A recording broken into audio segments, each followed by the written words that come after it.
ईद का ऐलान सुनते ही शेखुपुरा में भी खवातीन की बड़ी तादाद ने ब्यूटी पार्लर्स का रुख कर लिया है। मजीद जानते हैं डॉन न्यूज के नुमाइंदे बिलाल अहमद आजान से। बिलाल, बताइएगा खवातीन ईद की तैयारी कैसे कर रही हैं?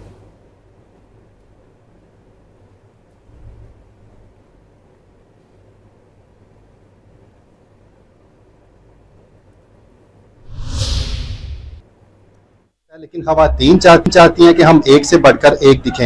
यही वजह है कि जैसे ही ईद का चांद नजर आया तो खवातीन की बड़ी तादाद पॉलर्स का रुख कर लिया है। इस वक्त मैडम जरी जो कि प्रेसिडेंट हैं पॉलर एसोसिएशन की, उनसे हम बात करते हैं। जी मैडम, बताइएगा कब से बुकिंग आपके पास हुई थी? ईद का चांद नजर आती बड़ा रश हो गया। जी, ऐसे ही औरतों को बहुत ज्यादा शौक होता है कि वो चांद रात को भी बाहर निकलें और प्लकिंग, फेशियल और मेहंदियां लगवाएं। और जैसे ही सुबह को माशाल्लाह बहुत ज्यादा रश है और अब भी लोग जो हैं वो फर्दन फर्दन आ रहे हैं। और मैं समझती हूँ कि सजना सवरना औरतों का जो है एक गहना होता है। और अल्हम्दुलिल्लाह मुझे जो है 20 साल हो गए हैं जनाब अर्ग में मेरा सैलून है और अल्हम्दुलिल्लाह मैं इंटरनेशनल ब्रांड जो को यूज करती हूँ ताकि लोगों को अच्छे रिजल्ट्स दे सकूं और लोग ज्यादा से ज्यादा मेरे सैलून में आ सकें। जी बिल्कुल, उनका यही कहना है कि यहाँ पे फेशियल करवाने के लिए खवातीन आ रही हैं, मेहंदी लगवाने के लिए मैनिक्योर पेडिक्योर।